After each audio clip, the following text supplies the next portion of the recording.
जाफराबाद येथे महिला व किशोरी मेळावा संपन्न। स्पर्धेच्या युगात यशस्वी होण्यासाठी नोकरीच्या मागे न धावता महिलांनी व युवतींनी यशस्वी उद्योजक बनावे असे आवाहन सुवर्ण अलंकार विकास मंडळाचे अध्यक्ष तथा प्रवीण प्रशिक्षक गजानन उदावंत यांनी जाफराबाद येथे केले। येथील PM श्री जिल्हा परिषद प्रशालेत महिला व बाल विकास कार्यालय जालना, गट शिक्षणाधिकारी कार्यालय जाफराबाद यांच्या संयुक्त विद्यमाने तालुकास्तरीय माता व किशोरी मेळावा प्रसंगी श्री उदावंत बोलत होते। कार्यक्रमाच्या अध्यक्ष नगराध्यक्षा कविता वाकडे होत्या। गट शिक्षणाधिकारी सतीश शिंदे, तालुका आरोग्य अधिकारी डॉक्टर प्रतिभा मुळीक, माजी नगराध्यक्षा सुरेखा लहाने, बालविकास प्रकल्प अधिकारी अनुपमा म्हस्के, प्राध्यापक डॉक्टर श्रीमती सुनंदा रिंगे, श्रीमती छाया निकम, मुख्याध्यापक उमेश डोणगव, पत्रकार संघाचे अध्यक्ष मुकेश भारद्वाज यांची प्रमुख उपस्थिती होती। कार्यक्रमाच्या सुरुवातीस क्रांतिज्योती सावित्रीबाई फुले आणि कल्पना चावला यांच्या प्रतिमेचे पूजन करून मान्यवरांनी अभिवादन केले। प्रास्ताविक शिक्षण विस्तार अधिकारी जिनेंद्र काळे यांनी केले। यावेळी प्राध्यापक डॉक्टर सुनंदा रिंगे यांनी मुलगी घडवताना पालकाची भूमिका या विषयावर, तर शिक्षित मुलगी प्रगत समाज शिक्षित कुटुंब या विषयावर डॉक्टर सुरेखा लहाने, तर सुरक्षा मंत्र मुलीसाठी संरक्षण कायदेशीर हक्क या विषयावर श्रीमती छाया निकम, तर विविध क्षेत्रातील करिअरच्या संधी या विषयावर गजानन उदावंत यांनी मार्गदर्शन केले। यावेळी बोलताना उदावंत म्हणाले की आजच्या युगात नोकरीसाठी स्पर्धा आहे, त्यामुळे विविध क्षेत्रात अनेक संधी उपलब्ध आहेत। त्यामुळे नोकरीच्या मागे न धावता महिलांनी व युवतींनी यशस्वी उद्योजक बनावे असे आवाहन उदावंत यांनी केले। शालेय विद्यार्थ्यांनी नाटिका, नृत्य व कराटे प्रात्यक्षिक सादर करून उपस्थितांची मने जिंकली। मुख्याध्यापक संदीप पंडित, पर्यवेक्षिका श्रीमती हिस्सल यांच्यासह शिक्षिका, शिक्षक, अंगणवाडी सेविका, मातापालक, महिला, विद्यार्थ्यांनी मोठ्या संख्येने उपस्थित होत्या। सूत्रसंचालन सीमा रिंडे यांनी केले। आभार मुख्याध्यापक उमेश डोणगव यांनी मानले।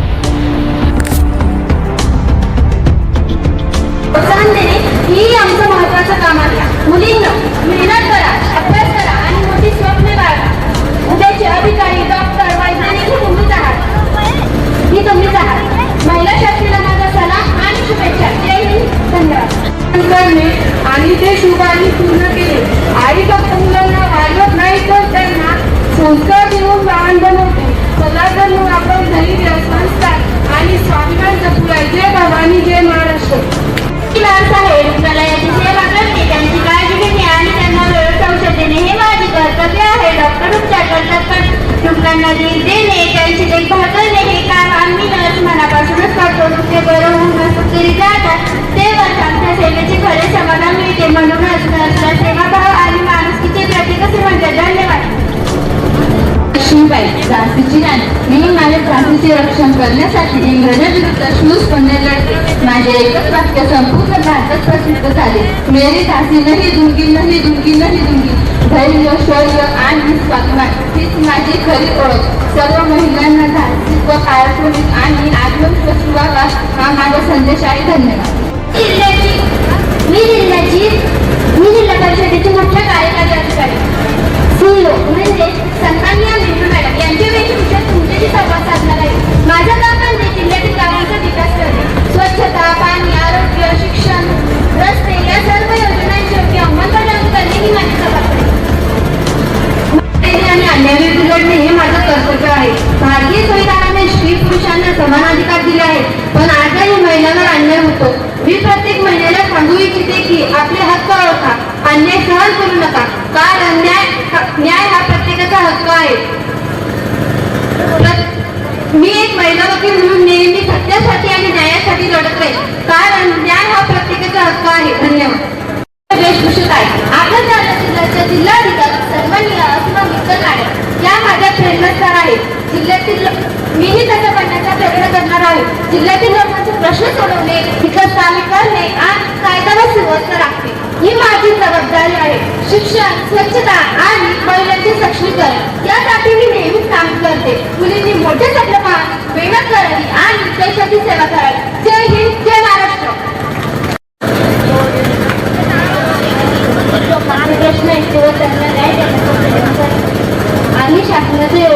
लोकांपर्यंत पोहोचते. जमीन, उत्पन्न प्रमाणपत्र, जात प्रमाणपत्र अशा अनेक आपत्ती व्यवस्थापन अशा अनेक कामाची जबाबदारी माझ्यावर असते.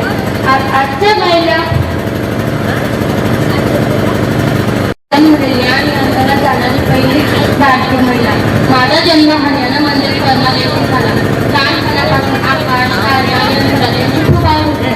मी नेहमी आकाशाकडे पाहून विचार करत असे, एक दिवस मी नक्कीच अंतरात जाईल. मेहनत, जिद्द आणि शिक्षणाच्या जोरावर मला नासामध्ये अंतराळ प्रवास केला. अंतराळ होण्याची संधी मिळाली आणि पुण्यामधून अंतराळ प्रवास केला. दुसऱ्या मुलींना एवढेच सांगेन, मोठी स्वप्न आणि स्वप्नावर विश्वास ठेवा. जय हिंद. एकेकाळी आकाशात उडणे हे फक्त पुरुषांचे स्वप्न मानले जायचे, पण आज महिलाही धाडस, मेहनत आणि आत्मविश्वासाच्या जोरावर विमान उडतात.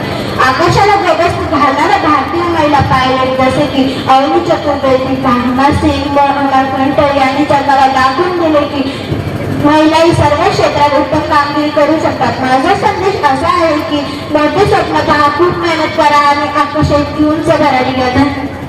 भारतातील पहिली महिला डॉक्टर म्हणजेच डॉक्टर आनंदीबाई जोशी या माझ्या प्रेरणास्थान. त्यांना शिक्षण घेण्यासाठी खूप अडचणी आल्या, पण त्यांनी हार मानली नाही. महिलांनीही शिक्षण घ्यावे, मोठी स्वप्न पाहावीत, तसेच आपल्या आरोग्याकडे लक्ष द्यावे असे त्यांचे विचार होते.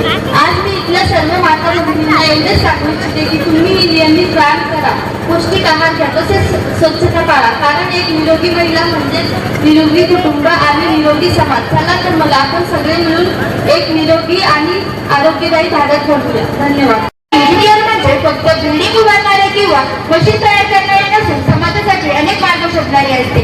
मी अभियांत्रिकी क्षेत्रात काम करत असताना मला अनेक अडचणी आल्या, कारण त्या काळात महिलांची संख्या खूप कमी होती.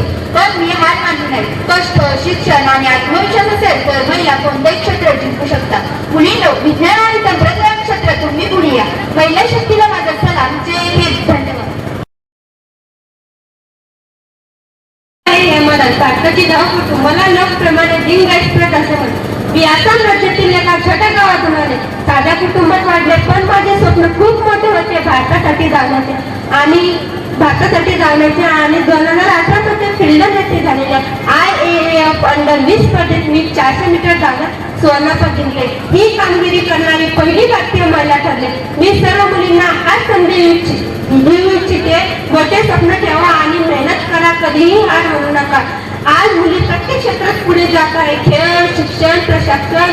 चला आपण सर्व मिळून म्हणूया, बेटी बचाओ बेटी पढाओ. जय हिंद. धन्यवाद. बाबासाहेब आंबेडकर, भारतरत्न डॉक्टर बाबासाहेब आंबेडकर यांची सुवचरणी.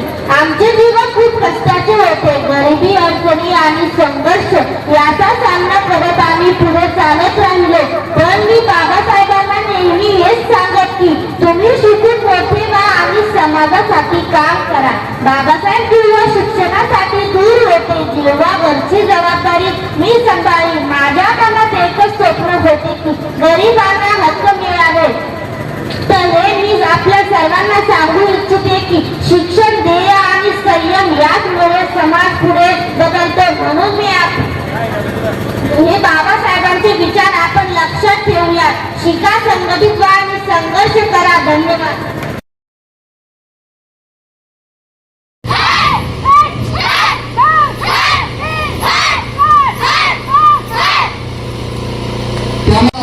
आणि त्या कड्यापासून आपलं संरक्षण कसं करावं याचं प्रशिक्षण तुमच्यासमोर सादर करतात आमच्या विद्यार्थ्यांनी.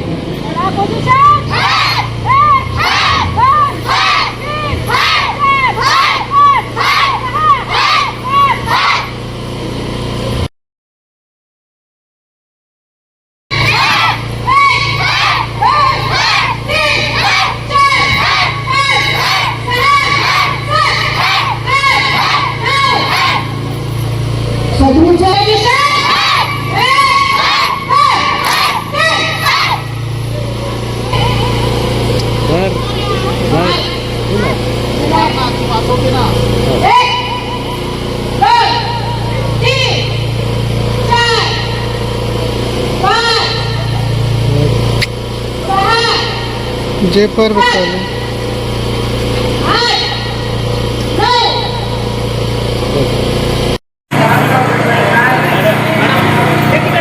अगोदर त्यांच्या गळ्यातील आय काढणं आपले स्वसंरक्षण कसं करावे हे प्रशिक्षित आहे. त्यानंतर आता आपल्या जवळचा पेन वापरून आपलं स्वसंरक्षण कसं करावं याचं एक प्रात्यक्षिक तुमच्यासमोर.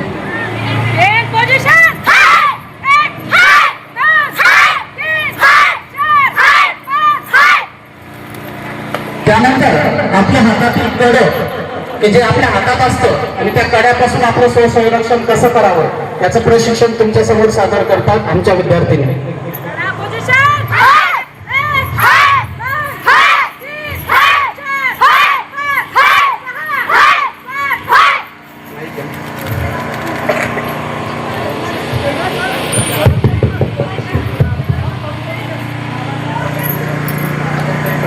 कोणतेही शस्त्र न वापरता फक्त आपले हात व पाय, आता आपल्याकडे काही साहित्य नाही, हात आणि पायाचा वापर करून शत्रूचा वार अडवून कसं प्रहार करायचा याचा पुढचं सादरीकरण.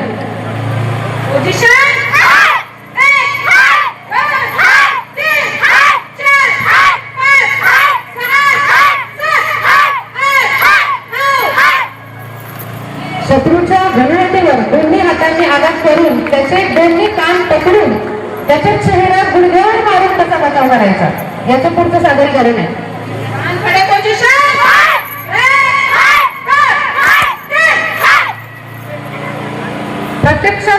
प्रत्यक्षात शत्रू वार करत असताना स्वतःचा बचाव कसा करायचा याचा पुढचं प्रात्यक्षिक.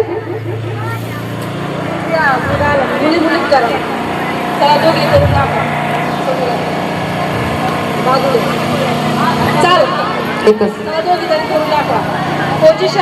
पोझिशन वाले दोघी करून दाखवा. मध्ये या बाजूला बाकीच्या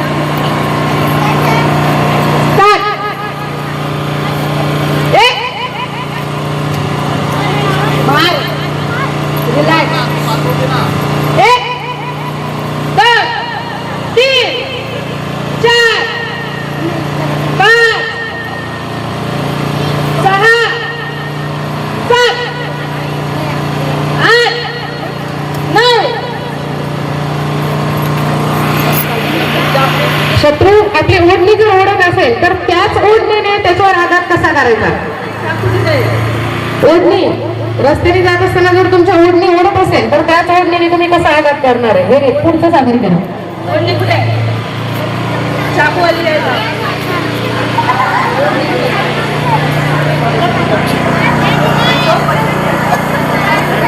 उत्तम.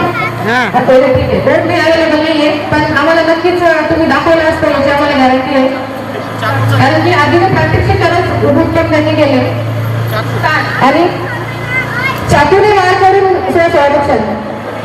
चला एका जोरदार काय